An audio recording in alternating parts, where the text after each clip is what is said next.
Hello, beautiful creatures. I am Witch Belle, and today we are going to do that old-time religion.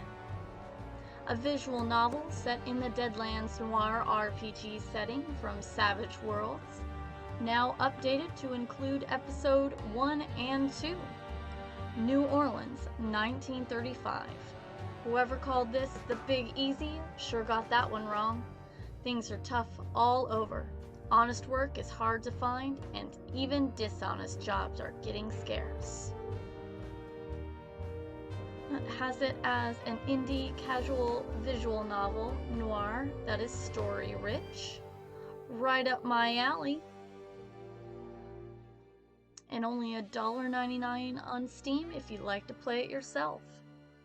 So with that, let's jump into it.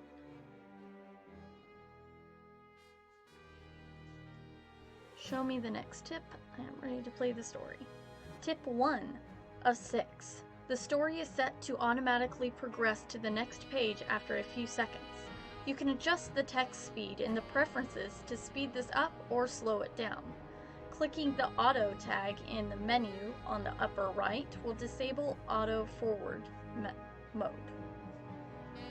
Okay. Tip 2. You can return to a previously read section by using the mouse wheel to scroll up, backward through the story. This can even allow you to choose a different path. Awesome. Let's go ahead and undo that auto. Just in case I want to speak over more of the situation going on. I don't want it to just auto go through what I'm talking about. Alright, tip 3. You can left click, hit space, or enter to move through the story. On a touch-enabled device, you simply need to touch the screen to move to the next section. Well, I'm on a boring laptop, so no touchscreen for me. Tip 4. Click on the menu item labeled Pref to set your preferences, like sound and music volume. 5. You can save your progress at any point and return to it later using the save and load menu options. Because that's how you can get different endings. Lots of saving. Tip 6. Check out the readme.html file in the root folder of this program for more tips, like pressing V to enable the built-in voice reading system. Note that you will probably need to turn off auto so the voice has sufficient time to read each page. That is very intriguing. I like that. However, I also like reading the voices in my own ways. Okay. See, please start the tutorial over. I didn't get it all. I am ready to play the story. Boop. It is recommended that you play the episodes in order. Which episode would you like to play? Episode 1, The Politics of Religion. Harvey's office. A priest, a rabbi, and a Hugan walk through the door. This sounds like the beginning of a joke. No, it wasn't the start of a joke. I really wish it was. I do too, because that was perfect. It was instead the start of a couple of really bad days. Oh, I had that all week. Join the club, buddy. Minister Harvey Jenkins, yes? That was the priest, a small, portly man in the usual black slacks and shirt, with that white square for a collar that's the usual dead giveaway. He looked as nervous as a rabbit at a coyote convention, eyeing me and much of the decor of my ramshackle office with barely concealed discomfort. I couldn't really blame him. I looked like 100 miles of bad road on the best of days. My last 3 cleaning ladies all quit after less than a week each on the job. and there are things in my office even I don't like to look at if I can help it. I love already the way this is written. This is really good. The rabbi was less nervous by far. In fact, he looked entirely amused. You certainly fit the descriptions we've been given, Mr. Jenkins. To a T, I might add. I instantly liked this guy. He was burly, but had the build of someone who'd worked hard most of his life and knew how the world worked. He just had a way of putting folks at ease, which was probably a good thing if you're going to be a Jew in the Deep South. Mama Bante, she don't lie. I told you she knew this man. She knew him, and she knew he'd be the right one for us to call on. The Hungan was wearing a rather dapper gray suit with a matching fedora, and though it was clear he didn't need it for his lean, athletic frame, he had a fine black cane with a silver head of some kind of lizard on it. On that note, give me just a minute. I'm going to make sure I am saying this word correctly. I've been sounding that out incorrectly. Haungan is how YouTube pronunciation says I should say that. Okay. Let's see if I can remember that in the next 5 seconds. With eyes almost as black as his skin, he studied me hard, and I shifted under his gaze. Something I could do for you, gentlemen? Or are you here to take turns trying to save my sorry soul? Each of the men chuckled at that, even the priest, though the Haungan never took his eyes off of me. The other two seemed to be waiting on him, so the room got quiet as we all looked at him. Finally, he grunted with some semblance of satisfaction. Yeah, he'd a won. He been touched by something, and it mocked him. But he got a strong soul and a good heart, so he done won. Gentlemen, I am sure this all means something to you, but the only reason I've not been inclined to toss you collectively out on your keisters is because I don't tend to like to get on the wrong side of the clergy. And Lizard Cane here had the good sense to mention Mama Bante, who I owe a couple of favors to. Still, you're cutting into some prime drinking time here, so if there's a point... More grins, and the rabbi laughed congenially as he plopped down in the chair right in front of my desk. The Haungan grabbed a stool nearby, and the priest went over and sat gingerly down on the couch I normally use for a bed when I'm too tired or drunk, usually both, to trudge home to my apartment. I figured it best not to tell him how much blood and booze had been soaked in by those cushions. He didn't look like he needed any more reasons to be nervous. I'm Rabbi Kosh, but you can just call me Soul. My esteemed colleagues are Bishop Brian McLarty and Daddy Thunderhand, one of the Hungan Aswajis of New Orleans. I was a bit thrown by the introductions, as I'd heard of all three of these men. Rabbi Sol Kosh was the leader of the largest Jewish temple in the greater New Orleans area, while Bishop Brian McLarty was one of the movers and shakers of the city's Catholic community. As for Daddy Thunderhand, there were few in Nolans who didn't know of the man who could make it rain and call his faithful to war if he so chose. Most of the police department was on orders to just leave him alone unless they directly witnessed him murdering someone. Just what were three of the most powerful religious leaders of New Orleans and the surrounding parishes doing in my humble office? I was pretty sure I wasn't going to like the answer. I hate being right about such things. Harvey? May I call you Harvey? I nodded at the disarming rabbi. What we have here is a very difficult situation. One that promises to make a lot of trouble for a lot of good people if we don't take action. You see, there's a reason 3 gents like us can get along well enough to come see you all at once like this. Heck, we even get together and play cards over good wine and nosh, talk theology without coming to blows, and genuinely like each other. Saul beamed at both of the others, who smiled affably enough back at him to let me know he wasn't just throwing a line. Thing is, it wasn't always like this. You gotta expect that religious divides can be hard to overcome, and they can make for some ugly relations for the folks who believe so differently.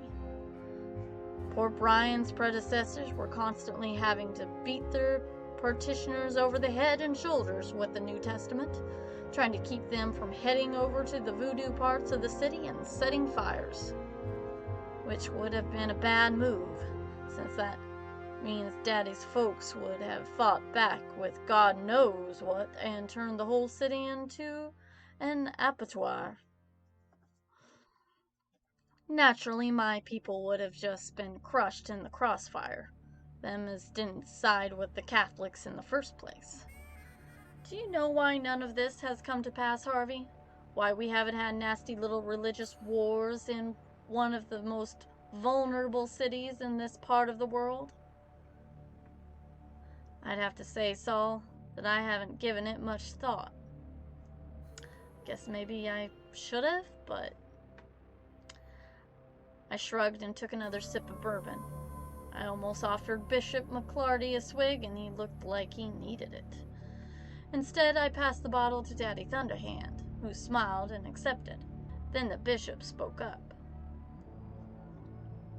Mr. Jenkins, it is well that you don't concern yourself with such matters normally.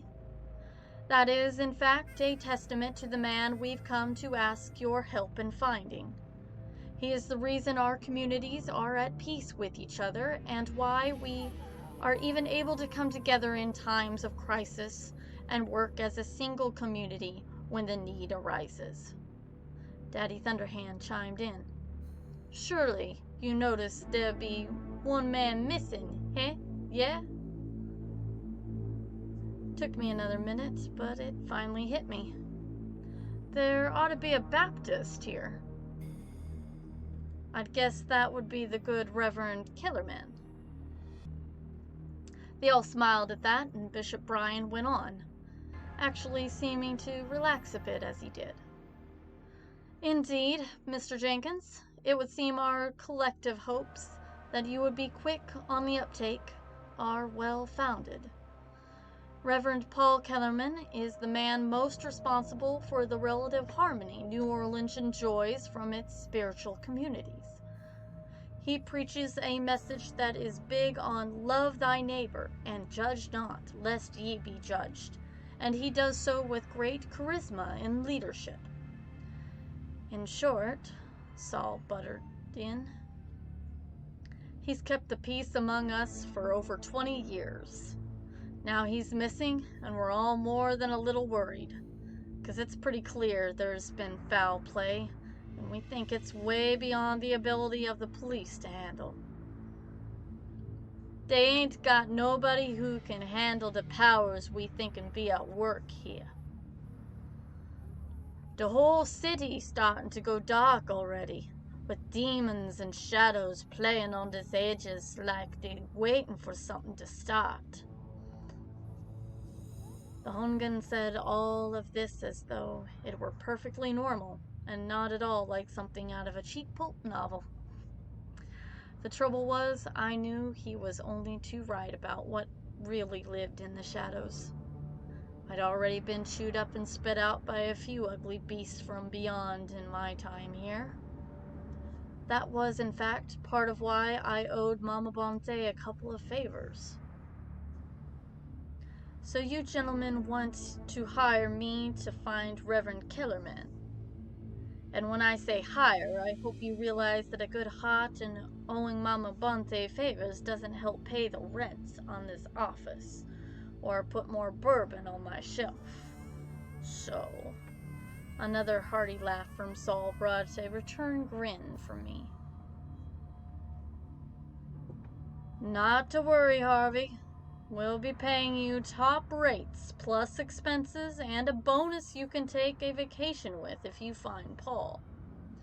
There's plenty of wealthy and powerful folks who support our cause to keep the peace in New Orleans, so the funds are there.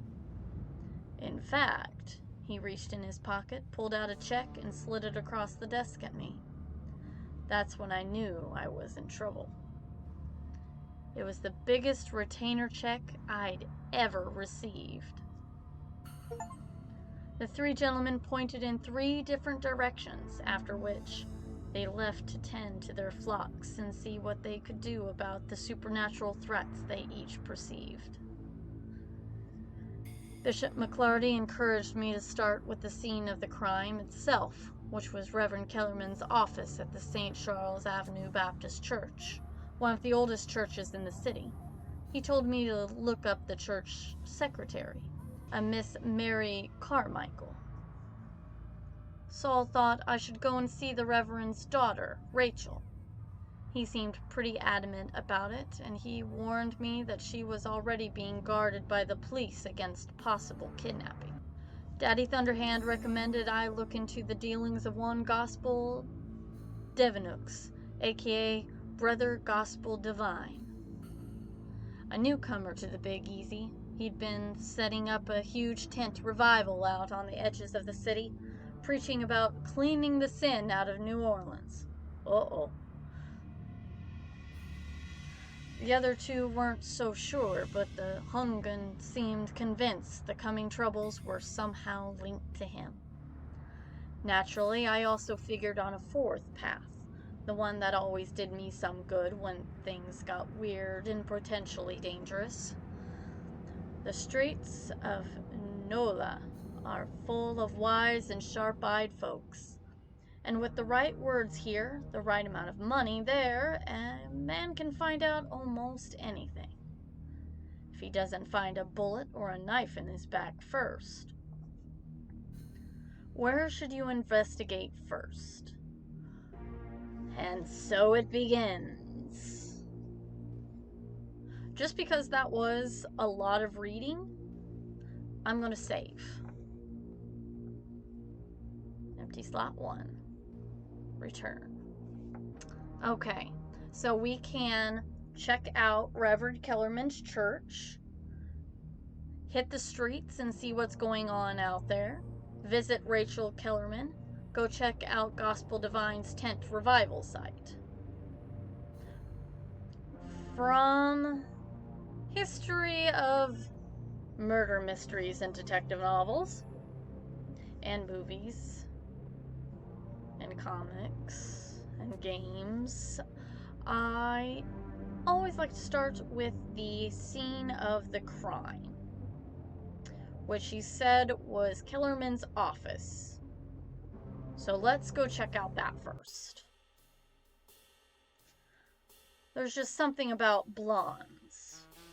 Mary Carmichael had that peaches and cream complexion you hear women going on and on about. Long, wavy hair that flowed around her face as she bent down over her desk, looking at some paperwork. A figure that went a few degrees shy of plump in every perfect way you might hope to find in a farmer's daughter on a cold and rainy night out in the middle of the sticks. This was not the kind of woman I expected to be working as a church secretary, but I always welcomed pleasant surprises. My life was entirely too full of the other kind these days. I'm sorry, Mr. Jenkins, but the last appointment I have on record for the Reverend was with his daughter Rachel.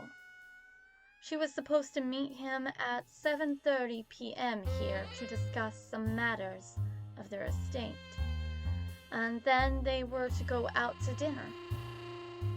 It was well past my normal quitting time, so I wasn't here then. She paused. and tears started to well up in her robin egg blue eyes as she looked at me. "Oh, I am sorry. I just can't imagine why anyone would do this to him. He's such a kind and giving man, so full of the Spirit of the Lord." "Mm-hmm."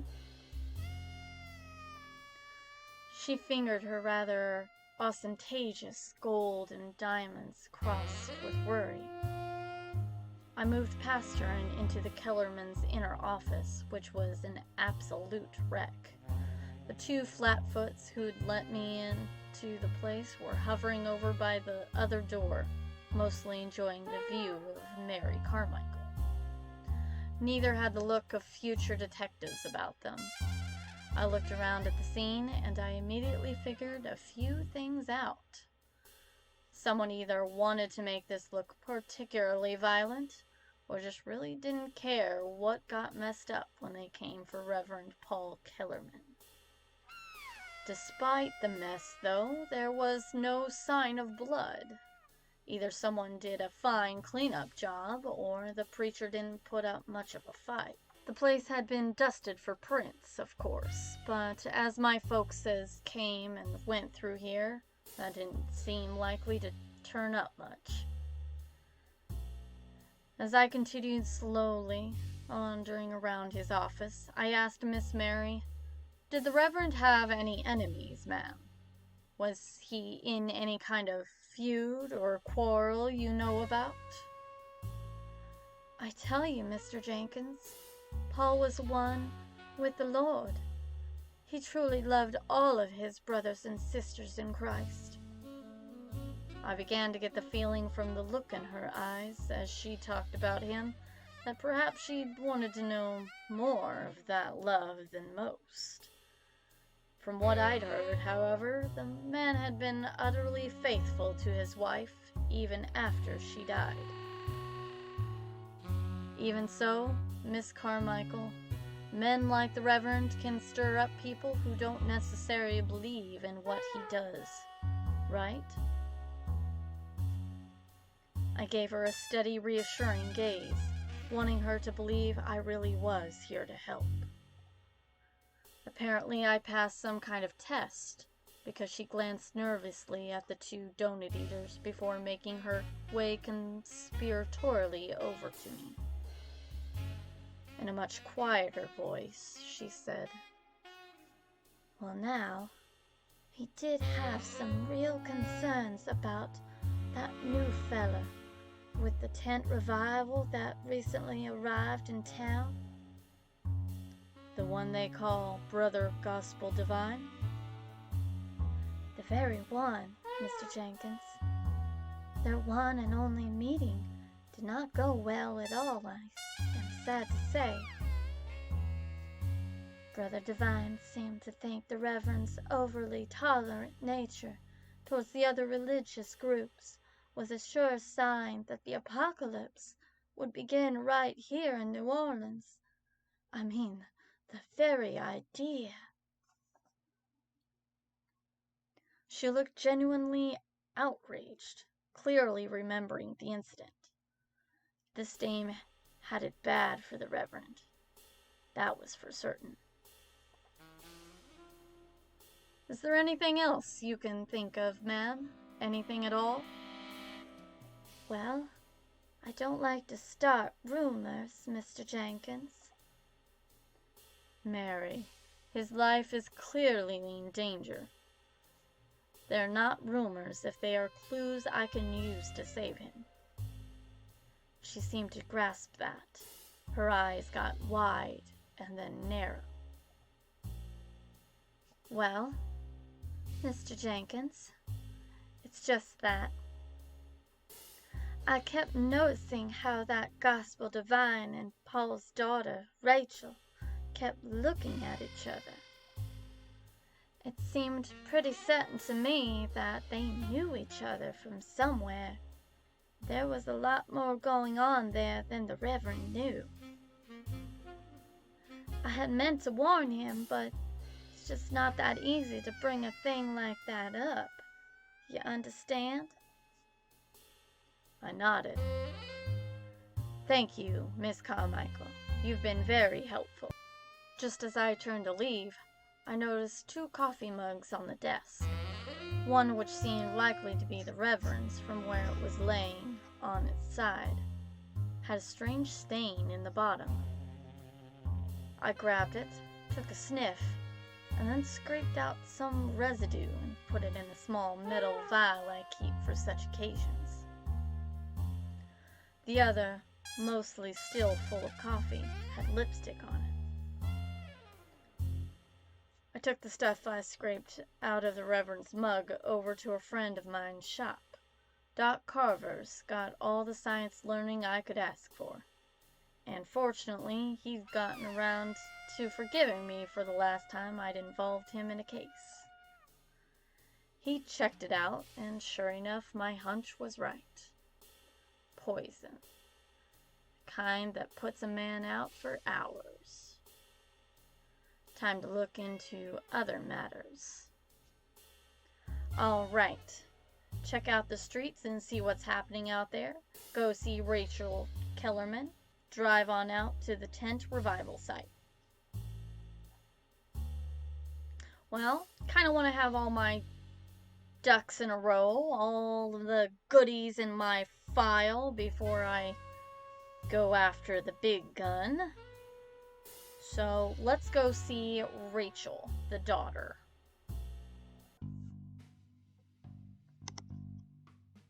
What is it about preachers' kids that always put them in the middle of the worst kinds of trouble?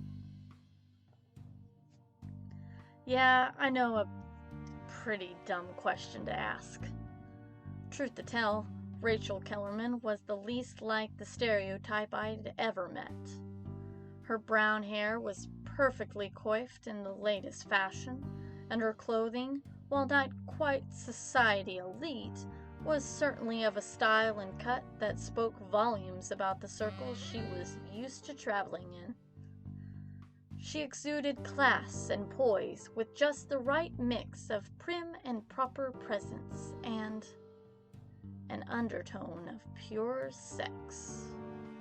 Then again, maybe she was more a preacher's daughter than I figured on first blush. We met in the sitting room of her very fine town home with a pot of tea steeping and tasty little cakes at hand. I had to pass through 2 solid-looking uniforms to get through the front door, and it was only because Rabbi Sol Kosh asked the mayor personally to have the police cooperate with me that I made it this far. There were 2 more bright and shiny young cops in the back, and a patrol car made a regular pass around the neighborhood.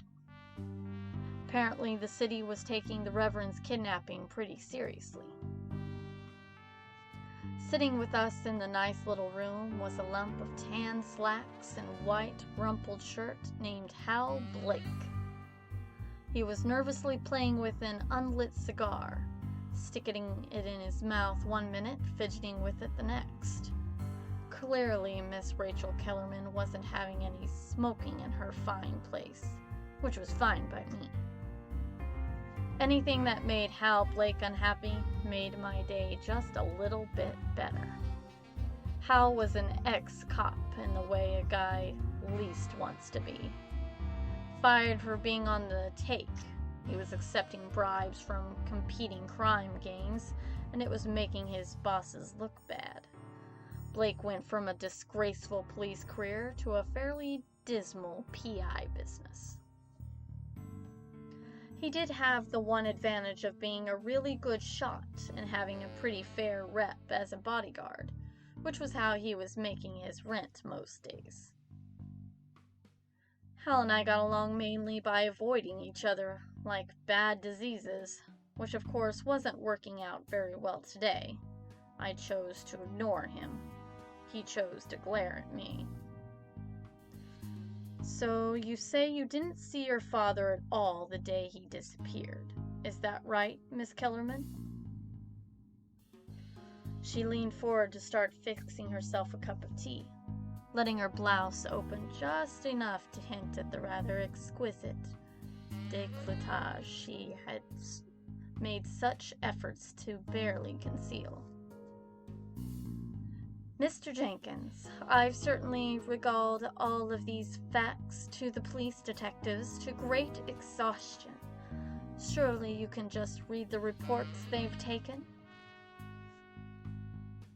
Her genteel southern accent absolutely flowed like honey from her ruby lips, and there was no mistaking the subtle sense of mere toleration of my intrusion in her manner. Nonetheless, she was the perfect hostess, also pouring me a cup of tea and with raised eyebrow and a mere nod, figuring out how I liked it. As with all things, straight was fine with me. She then set a tiny little cake on the same saucer as the tea and handed it to me with absolute grace and a fine smile. She didn't offer Hal anything. I just couldn't help myself. I tasted the cake and made a satisfied face, then took a sip of the tea. I hate tea. Utterly. In my opinion, you've just had the wrong tea, but that's my opinion. I hated Hal more, and the extra heat in his glare made the swill worth swallowing. I set down my saucer and cup.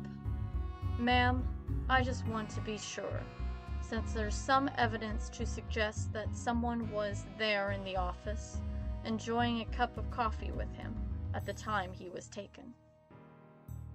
There. That was the moment. Hal's constant fidgeting with the cigar paused, and there was a flicker in her eyes. I'd been at this too long to miss such things, which is part of why I make any money at this job. Of course, it's also the kind of thing that's likely to get me killed, perhaps even today. Mr. Jenkins, she went on, decidedly cooler in her tone, I am not quite sure I understand what you are implying. My daddy loved Mama with every bit of his soul, and I am certain he hasn't so much as thought of another woman in the year and a half since her passing. Hal was still fidgeting, only he wasn't glaring at me so much. I considered this a clue. I'm a real pro that way. Miss Kellerman, I meant no disrespect. I am just trying to help find your father, same as the police. Hal finally spoke up, even though Rachel had made no indication she'd wanted him to. He apparently didn't make a very good, trained goon. Geez, Harvey, you not get a look at that blonde at the church? Gotta figure she might have a cup of joe with the preacher every once in a while, yeah? Rachel glanced ever so casually at Hal, then nodded and smiled at me. Yes, I am sure that's it. Mary is very loyal and friendly to Daddy, and I am sure it's nothing more sinister than that. Pointing out that I'd already determined she was nowhere around at the time of the kidnapping, as well as the fact that the shade of lipstick that had been on the coffee cup matched Rachel's perfectly, didn't seem the wisest move just now. Instead, I just smiled, stood up, and nodded respectively. No worries, Miss Kellerman. I am sure you're right. Sorry to have bothered you. Have a fine day. I put on my hat and showed myself to the front of the house. Hal Blake followed me none too subtly. Why don't you go find some cheating creeps to peep on, Harv? This one's out of your ballpark. Better than bringing a football like you to a baseball game, Blake. It wasn't good, but it was all I had, since I was plenty distracted. I'd caught a glimpse of a stack of mail that someone had nudged up against on the way past the little table next to the front door. I'd always had sharp eyes. The day I couldn't see so great anymore would be the day for me to buy a fishing boat and make for the Florida Keys. There'd been one piece of mail I thought very telling, and I meant to find out what it was telling me. It was directly addressed in flowing script to one Rachel Kellerman. The return address, also handwritten, featured one Gospel Divinux. As I made my way down the sidewalk, I spotted 2 pieces of walking granite matching my pace across the street. Very interesting descriptive phrasing. I'm still loving the way this is written. Black suits, black shirts, no tie, a nasty X branded on their foreheads. I was just starting to think about which alley to duck down when 2 more stepped out right in front of me. One pointed and shouted even as the first 2 broke into a run towards me. "We have come to bear witness." I need to think fast. Okay, let's see if I can take these chumps. Nothing for it but to run the high ground. Don't they always tell you to go for the high ground? There are 4 of them and 1 of you. Well, we're definitely not going for it. Let's just run. Because that seems disturbing, and if they're all 4 look the same, then they're all 4 on the same team. So, bye! Discretion is the better part of valor. About the only thing I figured I had on these guys was speed, so that's what I decided to depend on. Ducking under the wide grabs of the 2 nearest ones, I jinked to the right and slid past them just as the other 2 ran up. I managed to get them tangled up with each other for a moment, which was just enough time to put a few feet between me and that mass of muscle. It turned out I had another distinct advantage. I knew these streets very well, while these mooks apparently came from out of town. However, for all their size, they were pretty fast on their feet. Worse, they didn't seem to feel any real pain. I'd scramble over a wall, trying not to scrape myself up too bad on the iron bits lining the tops of it. These freaks didn't seem to care, as cloth and skin got torn through while they piled over behind me. Still, I managed to get into a partially congested part of town, and between the people, the traffic, and enough alleys and side streets to make a New York cabbie scratch his head, I lost them. Woo! Accomplishment. When in doubt, just run. It's best. Run and hide. I have some people I need to see. Alright, I should ask around on the streets. Mama Bonte will have some more to tell. Perhaps the Gospel Divine will know more about these freaks. Yes. I believe it's time to go for the head honcho. And then to pull all the last little strips of pieces together. You go and see what my darling would call your gyrenes, to get the last of the pieces together and seal that case tight.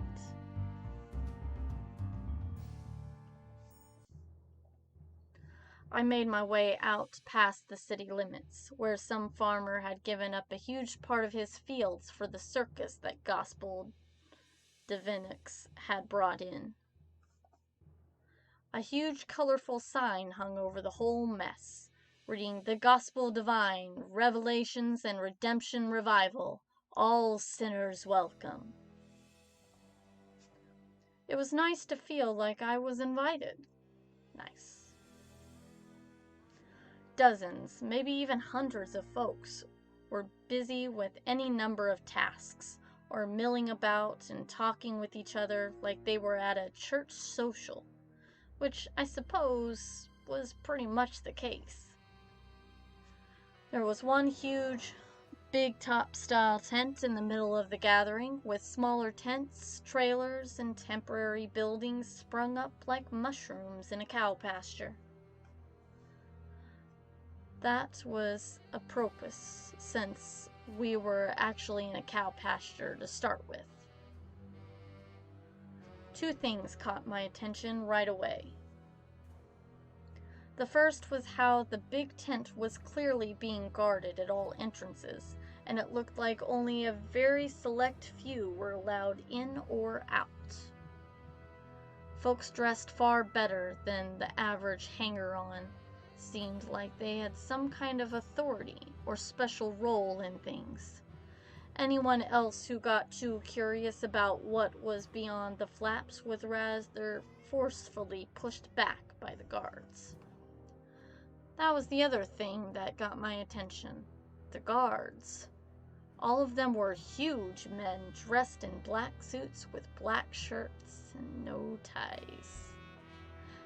And a X in the middle of their forehead, apparently. Yep. And they all had an X branded right on their foreheads. As the horror of that particularly creepy bit of business settled in, a dapper gentleman picked his way through the mud and manure towards me, carefully stepping on the straw that had been hastily strewn about to cover most of the mire. "Greetings, pilgrim. I'm Brother James. Have you come to wash away your sins and become a part of our movement?" I tried to smile, though the look of the guards weighed heavily on me. His slightly smarmy nature didn't actually do a lot for my disposition either. "Brother James, while I appreciate your concern for my soul, I doubt you've got enough water or wine out here to wash away all of my sins. Actually, I'm here to see if I can talk to Mr. Gospel Devinux." Brother James' expression didn't change one iota, his smile still perfectly planted on his face. Nonetheless, I got the distinct impression that he'd already decided he didn't like me. That was fine. Most people don't like me when they first meet me. People tend to like me even less after they get to know me. Many wish to seek the blessed wisdom of Brother Gospel Divine, sir. He tries to reach out to all, but I am sure you can understand he is a very busy, very involved man. He will preach tonight, as always. If you join us for the nightly service, I am certain his words of inspiration and guidance will reach you, Brother. It was clear Brother James was fishing for my name, though I had no inclination to add him to my family tree as a brother. I obliged him. After all, it's the polite thing to do when you're snooping into a man's business. Jenkins. Harvey Jenkins. Shaken, not stirred. I produced my credentials. Private investigator. This time, Brother James' expression did change. The smile slightly faded, and he was clearly moving into a defensive frame of mind. They all do when they see the badge. "I am quite certain, Mr. Jenkins, that I have no idea what this is about, but I can assure you we have all the necessary permits and licenses. While a number of folks have claimed some concern for family members who have joined us, no one is here unless they wish to be. There are a few esteemed members of law enforcement and local government, even who are among our ranks. There are no irregularities for you to investigate." He said that last word with a certain amount of disdain, like most people say the word fornicate. I put on my pleasant, patient face. It doesn't look too different from my usual face, except that it makes me look a little less like I am about to punch or shoot you. "James, I am sure all that is fine. I'd just like to ask the good Brother Divine a couple of questions." "Oh."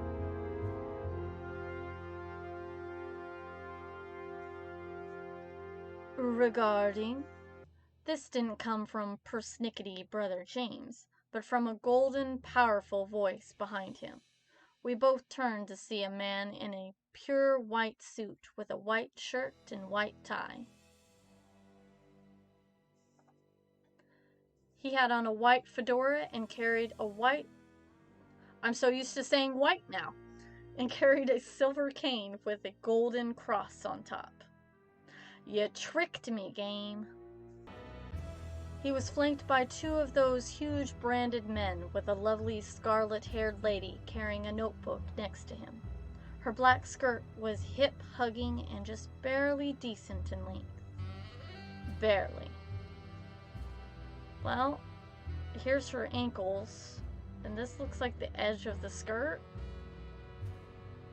Well, I guess for the time period, 1935, New Orleans, maybe that was risque to be any higher than midway between the knee and the ankle.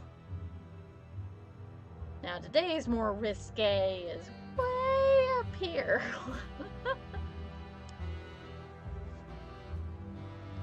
He strode up confidently, and every single pair of eyes in the area was on him.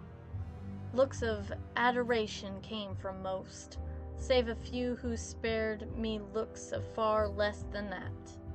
He seemed incapable of getting any mud or muck on his pristine suit. I'd have paid good money for that ability.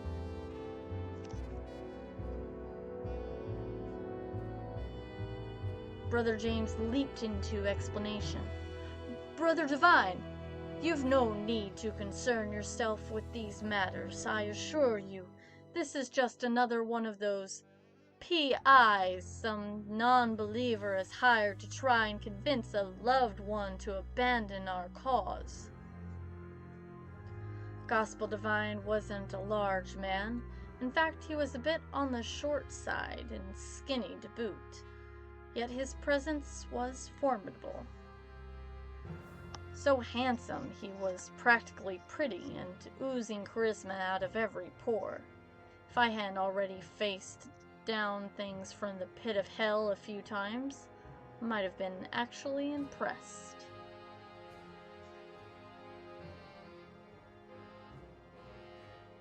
He appraised me carefully as he spoke.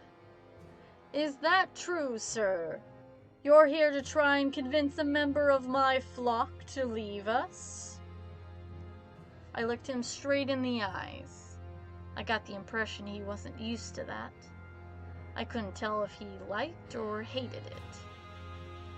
"No, sir, nothing like that. I'm just here to ask you a few questions about the disappearance of Reverend Paul Kellerman." There, so often it comes down to just saying the right thing at the right time. If you know what to watch for, and any PI who wants to make a living at this figures this out, it comes down to the reaction to your words in that one moment. Divine was good. I had to give him that. Nothing, not a twitch, not a tell of any kind. I might as well have said I just came for a cheeseburger and some fries. Took a wrong turn, for all the reaction I got in the moment. No, it was Brother James and the redhead who gave it away. She focused just a little too intently on her notebook, and James' eyes narrowed just for an instant before he caught himself. just like a really intense game of poker between two sharks. Gospel Divine and I both knew what had happened. I had him, and he knew it. He was a pro, though, and the game still had to play out. Yes, I'd heard about that poor man being kidnapped the other night. He and I might not see eye to eye on matters of the spirit, Mr. Jenkins, but I still consider any harm brought to a brother in Christ to be a terrible tragedy. If you are looking into his disappearance, I am grateful. I am, however, unclear on how I might be of help here. Time to play my trump. Well, sir, considering you and his daughter have some kind of relationship, I was rather hoping you might have had some dealing with the Kellermans lately, and could help me get a sense who might have had it in for him. A slight smile played at one corner of his mouth. He was actually enjoying this. Ah, Miss Rachel Kellerman. Yes, she and I have had a correspondence, though I consider it to be of a private nature. I reveal to you that she and I have a certain level of agreement where her father's overly tolerant nature is concerned. I've been hoping to meet her in person while here, but we've not managed that just yet. I'm sorry, but if that's all, I am afraid I have a service to prepare for. Realizing that I'd gotten what I'd come for, I decided it might be time for a tactical withdrawal. After all, I really didn't like how those giants with the branded foreheads were looking at me. Honestly, Mr. Devin Knox. Please, Mr. Jenkins, call me Divine. Fat chance. Sir, I just felt like such a large congregation of spiritual folks might have some helpful information. I can see you're very busy, so I'll let you get back to your work. I handed the redhead my card, and was pretty sure no one ever handed Gospel Divine anything directly. If you do come across any information, I will be grateful to hear from you. I turned to go at that, figuring this part of the game was over. Not quite. Mr. Jenkins! His voice rang like a bell, and I couldn't help but stop in my tracks and turn to face him again. He strode very purposely towards me, and I was shocked to see that even his bodyguards held back. Oh. Brother James was already on his way to instruct others in one task or another, and though it was clear that their leader had one more thing to say to me, most folks seemed inclined to stay out of business that didn't concern them. The glares of the bodyguards seemed to help in that. Devinox caught up to me, and he stood close enough to speak at a near whisper. You've been touched, Mr. Jenkins. Touched by shadows, by darkness. We both know it. He looked at me intently, obviously expecting some kind of response. I didn't oblige him. He went on. My ministry could use one with your gifts and your experience, sir. I promise you the rewards would be most... He glanced back at the redhead who was looking nervously our way. Fulfilling. I can also promise you that anything that interferes with the ministry runs the very real risk of facing terrible wrath. God's will must be done, Mr. Jenkins. It must be done. I just stared at him for a long moment. I could have gone the usual, "Is that a threat?" route. But again, we both knew the game well enough to avoid the cliché. Of course it was a threat. He'd made his play to recruit me. Now it was my turn. "I know a handful of folks who feel pretty particular about God's will, Mr. Davenant, and I'm pretty sure they don't agree with you on just what that means." Then I smiled, turned, and walked away from him, saying over my shoulder, "And I am pretty sure you don't buy the crap you're selling either." Where should you investigate first? That was spot on. All right, so we can hit the streets and see what's going on out there. Or time for a visit to Mama Bonte. Well, we do owe her a couple of favors.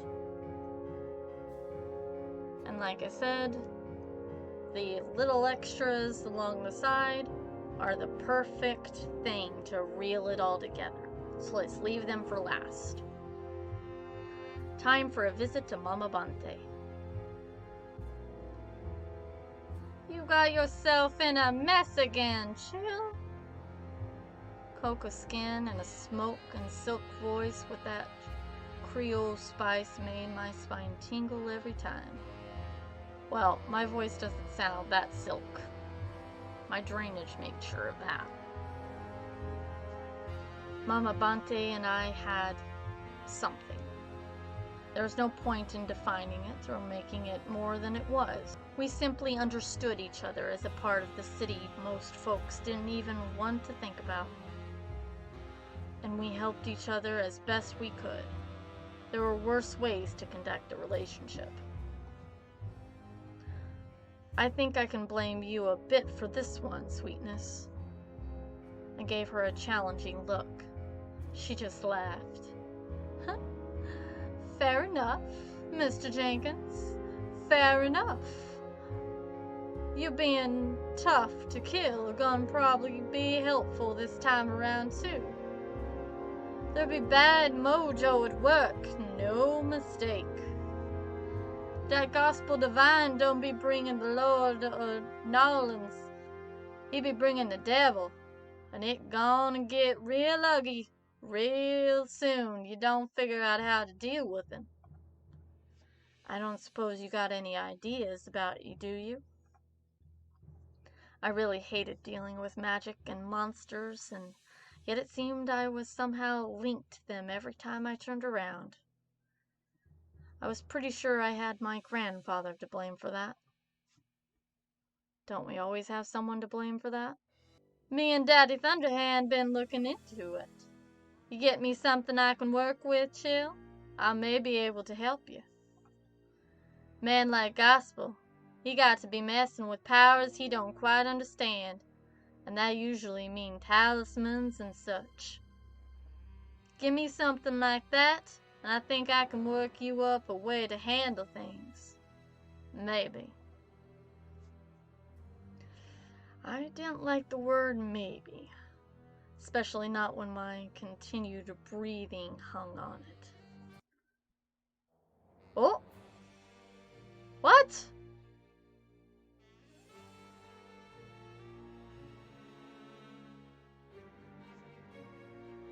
Okay. So I take it that's the end of part 1?